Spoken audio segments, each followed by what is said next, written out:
neurons, which is ultimately what controls muscle. So it's you also, and your I think, nerves all the time. Exactly. So it also depends on the lens through which one looks at life and exercise. Of course, my lens is primarily neuroscience. So, but I realized that the importance. I like this idea of pushing perpendicular to the body, overhead, pulling both toward the body and from overhead.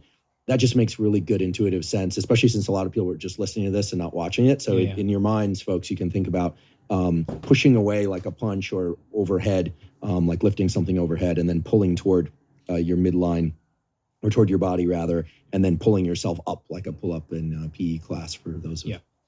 So the lower body's the same thing, right? It's some sort of pushing away like a squat or a split squat or a lunge or something like that. And then some sort of, again, what we'll call pull or hinge. So a deadlift or a Romanian deadlift or a hamstring curl or something where you're contracting and pulling the thing. And you could split these into like 1,000 different categories. If you're really in that field, you're going to want to add a bunch of other ones. But that's just like a rough conception. So if you were going to do a single workout, you could choose 4 exercises. And you could choose one of each. 1 press, upper body press, 1 upper body pull, 1 lower body hinge, 1 lower body press. And that would be like a decently well-rounded exercise. That's your exercise selection. And if you're taking those through a full range of motion, you're at a pretty good spot, as close as you can. The next one is intensity. So if you want to develop strength, this comes back to one of my favorite scientists of all time, who happens to be a nerve guy, actually. And generally, I like to shit on nerves as much as I possibly can because I'm a muscle guy. But I have to give Henneman some credit here, right? And I know you know who that is. Henneman size principle. Yeah, of course, right? So this is a series of papers, I think it was in Nature. At least some of them, yeah. Yeah, in 1954, 56, or like something. You can fact check me, I'm sure you will. But he basically outlined this idea that, there is a certain recruitment threshold needed for neurons to fire. And we have muscle fibers in what we call fast twitch muscle fibers and slow twitch muscle fibers. And in general, you're going to activate the slow twitch ones first because they tend to be associated with low threshold motor neurons. It's not exactly that way, but it's close enough, right? Well, the only way that you activate some of these higher threshold neurons is to demand the muscle to produce more force. And it's fairly specific to force, right? It's not something you can do over an endurance thing, right? Unless it gets really extreme and fatigue happens.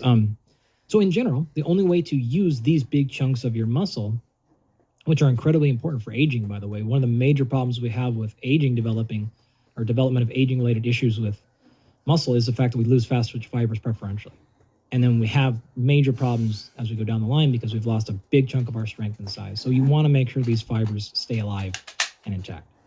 Okay, so if that being said, the only way to develop strength is then to challenge the muscle to produce more total force. If you are fairly untrained or new, I guess I should have stated this all at the beginning as well. One more inception, then I'll stop. When it comes to this level of detail of exercise prescription, a fairly untrained person is going to respond basically the same to every single thing you do. In fact, we've done this in the lab many times. We've done training studies doing things like 30 minutes of cycling and seeing huge increases in muscle strength and size, which is not a prescription for most people to increase size, but people that are really untrained, if you did plyometrics or strength training or endurance running, they all just get better at everything. So that caveat kind of aside, if you want to be more intentional and more specific to the goal of strength, you need to produce more force. Specificity matters, right? So we have size principle to help understand this, and we have our laws of specificity, which say said principle, right? Specific adaptation to imposed demand. So the adaptation you get, or the result of your training, is going to be a reflection of the demand that you imposed. So if you want to get stronger, you need to impose a demand of strength, not repetitions. So the load has to be very high. In general, you're probably looking at above 85% of your 1 rep max.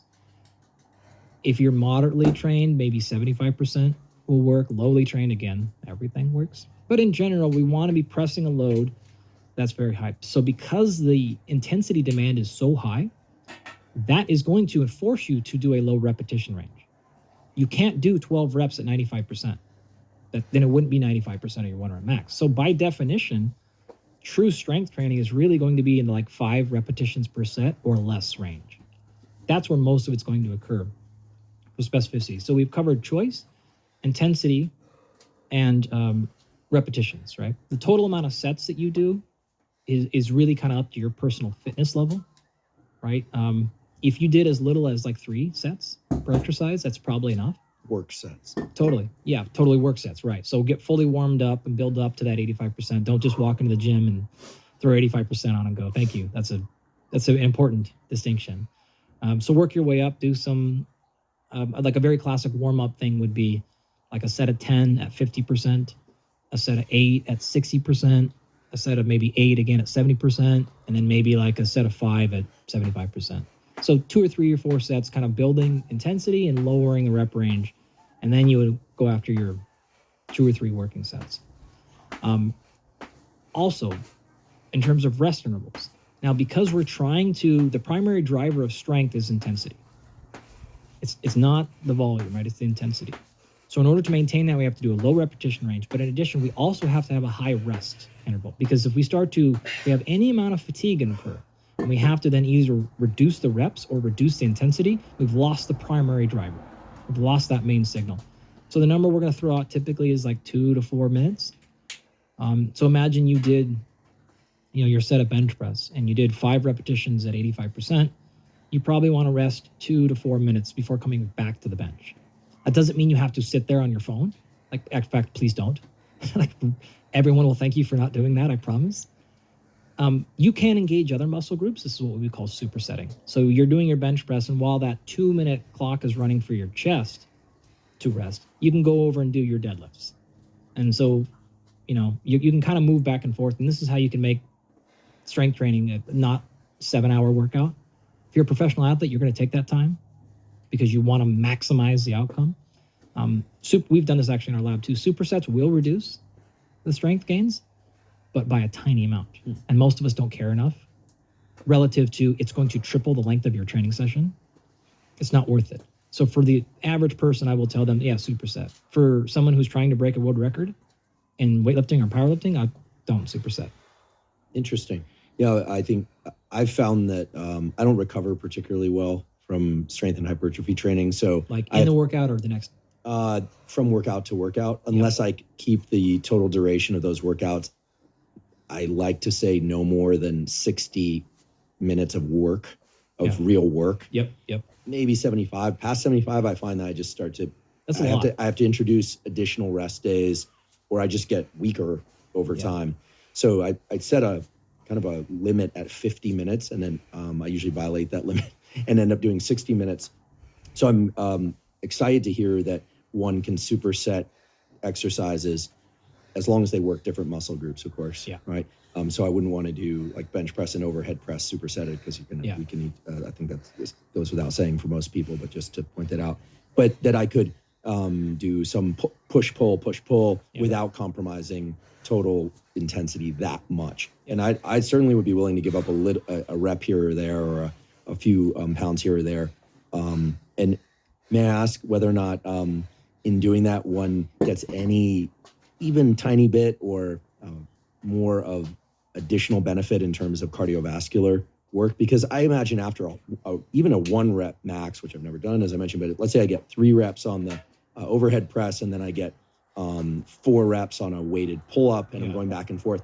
I'm no doubt going to be breathing harder than if I was sitting there texting away on my phone in between sets. Yep, of course. Yeah, and so in fact, in general, one of the things that I'll present in my class is a giant list of, in fact, like on the top is all these different exercise adaptations I started the conversation with. And on the vertical column are as many of the physiological potential adaptations one would get. So changes in endogenous pH, blood pressure, lymphatic changes, bone density, all these things, right? And just have this giant list. And then you can run a matrix and you can start to look at, okay, if I do speed training, am I going to see changes in the nervous system? Well, like very much so, right? That's the primary actual reason those things work. Very little change in the muscle system. It's almost exclusively explained by the central or peripheral nervous system, right? On that same token, are you going to expect many cardiovascular adaptations from speed? The answer is no, because although we didn't cover it, speed is very low intensity, very low rep range, very high rest. Well, as you go to like strength and then you go to hypertrophy, you start seeing more and more increases in cardiovascular adaptations because you're doing exactly that, right? You're starting to reduce rest and you're starting to increase volume. But you're going to lose things like bone mineral adaptations because the load starts to go down. So you can look at this matrix and kind of understand, if I'm a person who wants to kind of maximize the adaptations I get across my entire physiology for the least amount of work, you can choose these different adaptations to go after that are going to kind of land on these things, right? And exactly as you mentioned, if you're going to take 5 minutes rest between each rep, so let's say the extreme, you're going to do 3 sets of 1 repetition for strength at 95%. You're going to take probably 5, maybe 7 minutes between each attempt. Like, you better not expect many like changes in your resting blood pressure. There's no cardiovascular strain there. You're going to put it together in a circuit where you're going to lose some potential strength adaptation, but you're going to gain something there. So all these things are, it's not about good or bad or right or wrong. It's always about what advantage do you want, what disadvantage do you want. And I can cut like really into the chase here on one of these things, because we'll get to this eventually. If you want to know the ones that are going to generally give you the most physiological adaptations across the most categories, you're almost always looking for hypertrophy type of training. And then this anaerobic conditioning piece that we'll get into, that's going to hit the most systems at once. That's great to know, and we should definitely go a little bit deeper on those types of what the modifiable variables are for those categories, because I think that I'm guessing the vast majority of people want to be a bit stronger, maybe add a little bit of muscle or more, make sure their heart is healthy, and et cetera. This is wonderful, and I think is clarifying certainly a lot for me. So for strength, I guess training frequency. So cool. What should determine training frequency? And I had the great benefit of a long time ago when I was in high school, actually, I paid for a session over the phone with Mike Menser. Oh, lovely. The Mike Menser. Sure. And we got to be friends High-intensity over time. training. At the time, I was pretty young, and my mother kept saying, like, why is this like grown man calling the house? And we would talk all the time about training, but he tried to convince me to train once every 5 to 7 days, very few sets, very high intensity. And I must say, it worked incredibly well. Sure. It was, I think, with my recovery quotient, which was not very good, I think has improved over time, but was not very good. It was remarkable. But of course, this was a time when I was, full of the most anabolism you've ever had in your on life. my own version of anabolics, right? I was really I had a long arc of puberty. And you were untrained. And I was mostly untrained. I've been running cross country and skateboarding and playing soccer. And doing all the things that are like the antithesis of growing muscle. It was literally, and people will probably say impossible, it was something like 40 pounds of muscle inside of 12 months. It was crazy. I would believe that. And so then of course that stopped working over time. Sure. And then you start going down the odyssey of trying to find the thing that's going to work that well. And you eventually realize that it was because you were untrained, right? So training frequency is crucial. Let's say that people are doing these whole body workouts as you've described them, not alternating upper body, lower body, because there's so many different splits that probably doesn't make sense to go into splits in right now. But how often can and should one train a muscle? And how do you know if a muscle is recovered locally? And how do you know if your nervous system is recovered systemically? Okay, this is a bunch of really interesting questions. I'm not sure exactly what route you want to go, so I'll start here. As I mentioned earlier, soreness is not a good barometer of exercise quality because some types of training are going to induce more soreness and some are going to induce less. That's important to this conversation because when you ask about how do you know if a muscle is ready to train again, one of the questions is, what are you training for? If you're training for hypertrophy, right, muscle size, muscle growth, we need to hedge towards recovery because what you're trying to do is cause a massive insult there, allow then protein synthesis to occur, building of new tissue, which takes time, 48 to 72 hours, like kind of at a minimum, that process needs to occur. If you're doing actually more strength, and this is a differentiation between hypertrophy and strength, then you didn't induce actually much damage. In fact, you're generally not going to get very sore from true strength training. Very little, unless you get really heavy or you did it a lot. The primary driver of hypertrophy is not the same primary driver of strength. We talked about that already. That's intensity driven. For hypertrophy, it's not intensity. So because we have different mechanisms, we have different outcomes, even though they're closely aligned, strength is not going to cause a lot of soreness. Therefore, intensity is the driver. Therefore, frequency can be as high as you want. So you can train every single day the same exact muscle if speed or power or strength are the primary training tools.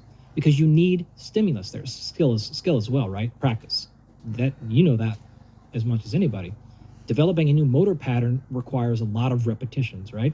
You don't need a tremendous amount of rest. It's not a damage thing, right? It's a repatterning issue. So strength training, in fact, if you look at, again, true strength professional athletes, they're going to train the same muscles basically every day. Wow. They're going to squat every day. And is that because the primary mode of adaptation is recruitment of these high threshold motor units? It's mainly neural. No. So everyone's going to say that. And this is where I get all feisty. Well, I'm not saying that. That was actually, there was a question mark there. Okay. If we were online putting comments, there'd be a question mark. We would have fought. Yeah. I would have blocked you. I was just kidding. I think you already blocked me. No. Probably twice. Okay. The early adaptations to exercise, especially strength training, are hedged towards the nervous system. No question about it. People always say central nervous system, but it's probably more peripheral. Whatever. Semantics, probably, but pedantic. It's nervous. If you train today, tomorrow morning, you're not going to wake up with a actually increase in contractile proteins in muscle. Your muscle might be a little bit bigger due to some acute swelling, but you could have a pretty acute that persists change in the nervous system, we'll call it, that allows you to be stronger like within a couple of days. Sustained hypertrophy is probably more along the lines of 4 weeks, where we can see that, right? We can actually see changes like in the ultrasound. Now you're making changes immediately. That protein synthesis process is happening like very fast, and it's going to last. It just takes us time to measure it in terms of a noticeable change in your whole muscle size. So that being said, the first 4 weeks we typically say are primarily nervous system. After that, now we're starting to see most of the changes coming from the muscle side of the equation. So with strength development, it's a combination of 3 areas. In fact, all muscle contraction has these same 3 things. It starts off with some signal, right, from somewhere in the body, whether it's all the way up the top or at the level of the spine, depending on if this is a reaction or an actual conscious control. From there, that some signal has to tell the muscle to contract. Okay, so signal is 1. 2, it's muscular contraction. And there's a lot of variables inside the muscle tissue itself that determine its functionality.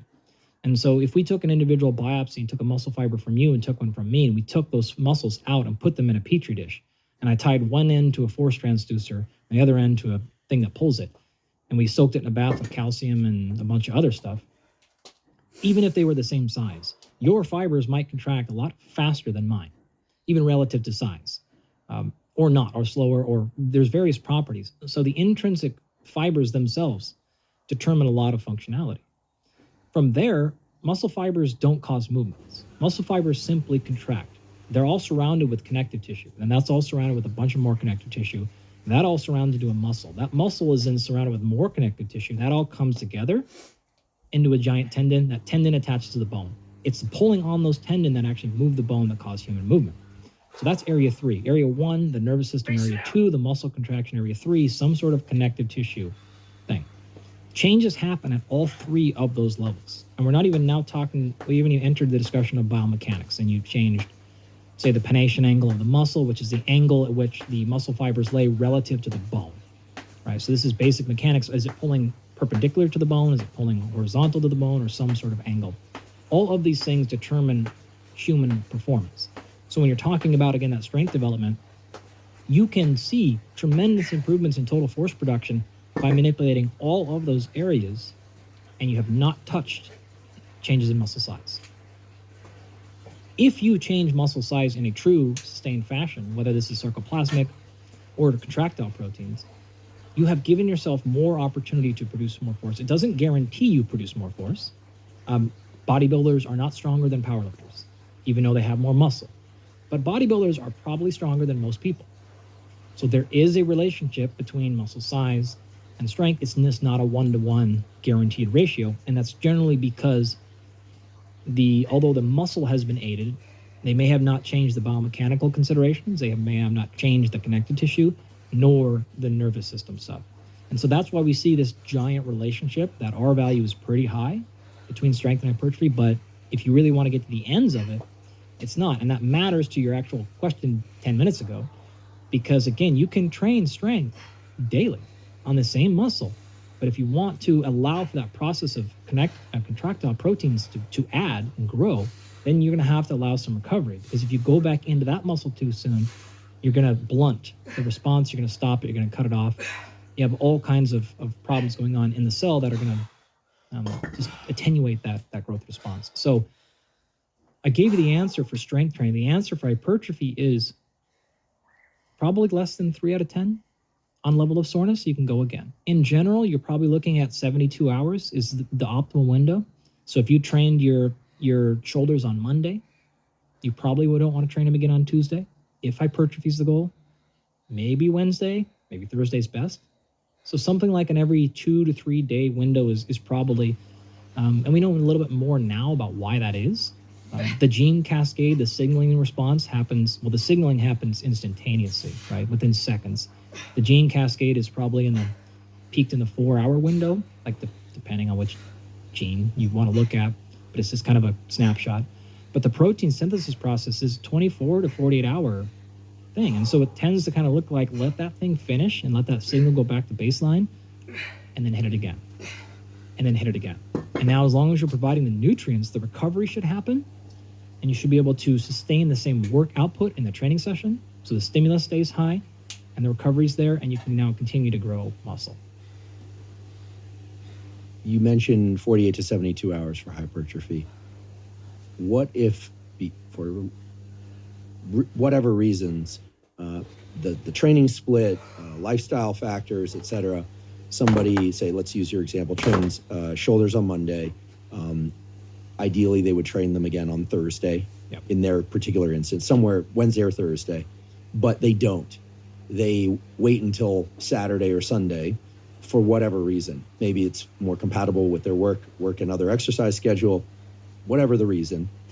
Are they actually losing hypertrophy that they gained, or they've missed a window to induce further hypertrophy? It's probably better to think about it the latter. It's not that you've lost, it's just you've just kind of lost an opportunity to make more progress. I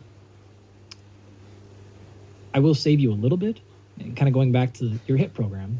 This is the original high-intensity training, the Mentor thing, right? Which is not... The HIIT with one eye, not the high-intensity interval training, but high-intensity training. Like correct. One set to absolute failure, totally. Maybe 2 for each muscle group. 20-minute workouts. Dividing your body into a 3-way split, and then literally training smashing. Like 6 times a month, which most people think that is absolutely crazy. Yeah. There's no way that's going to work. And I can tell you, if you are untrained, you grow like a weed. Just if you train hard enough. Even if you're trained. Look at the people who Mike trained. He put a lot of bodybuilders on really high levels. Now, they had the same similar help you had at that time frame. Well, wait, to be very clear, I was not taking exogenous anabolics. In fact, but your endogenous was just as good. I probably was. I wasn't measuring my levels there, but I probably would. I grew easy, and in general, I tend to grow pretty easily from weight training. But and I should say that to Mike's credit, and I think this is an important message, that he was the one who really said, "Look, unless you're going to make a professional career out of it, do not run the health hazards of exogenous hormones. It's certainly not at your age." So he deterred me from that, which was great.